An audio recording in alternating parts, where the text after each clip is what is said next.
Bonjour, bonsoir. Une parole pour te bénir aujourd'hui va s'intéresser à un sujet qui peut paraître assez léger à beaucoup de personnes. Mais pourtant, c'est un sujet d'importance capitale. Nous allons parler de la gourmandise.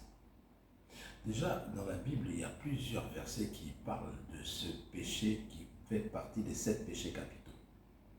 Donc, prenez le proverbe 23:3, il nous dit « Ne convoite pas ces friandises ». Pourquoi?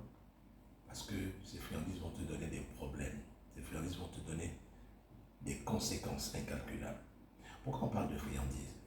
Parce que les friandises, c'est ce qui vient en plus de la ration alimentaire normale.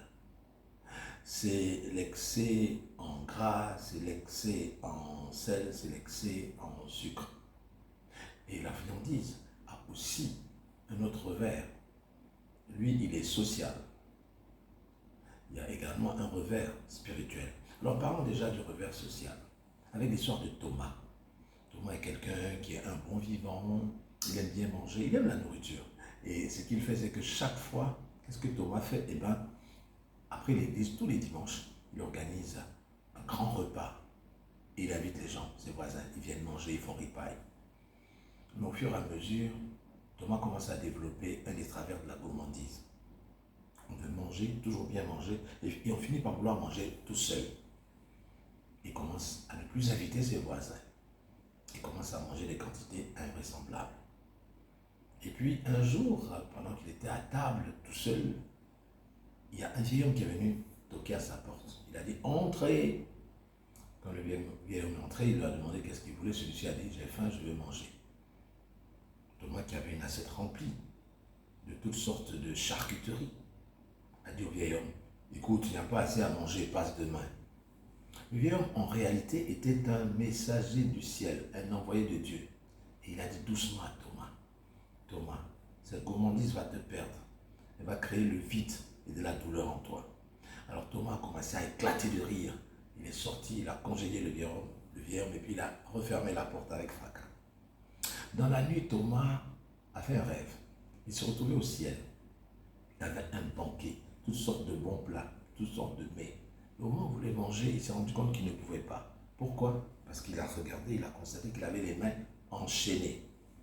Il en a conçu un fort malaise. Et quand il s'est réveillé, il a senti que tout son corps lui faisait mal. Il avait de la peine à bouger. C'est comme si, effectivement, il était enchaîné de partout. Alors il a crié à Dieu et il est parti à l'église. Là-bas, il s'est mis à genoux. Il a parlé. Il s'est répandu en confession, en excuse. Et puis finalement, il a décidé de jeûner et de prier. Au fur et à mesure qu'il faisait le jeûne et qu'il priait, les choses ont commencé à aller de mieux en mieux. Il a commencé à ne plus ressentir les chaînes.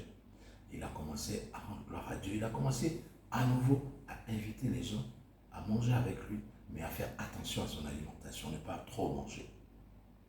C'est pourquoi je vous dis, d'autres écoles vous disent que lorsque vous mangez, que vous êtes gourmand, que vous mangez beaucoup, que partout vous voyez de la nourriture, vous vous précipitez dessus, très souvent la nuit, vous rêvez qu'on est en train de vous donner à manger et que c'est une forme d'initiation à la sorcellerie. Ça sur le plan spirituel. Mais sur le plan social, vous coupez des gens. Et sur le plan physique, vous attrapez des maladies comme l'obésité et tout cela. C'est pourquoi je peux vous dire une chose. La gourmandise est un bien vilain défaut. Non seulement ça vous sépare des gens, mais ça vous sépare de votre santé. Et puis spirituellement, vous pouvez être initié à la sorcellerie. C'est pourquoi une parole pour te bénir aujourd'hui, c'est méfie-toi de la gourmandise. Je suis ton frère, Mam Campbell. Que Dieu te bénisse encore plus.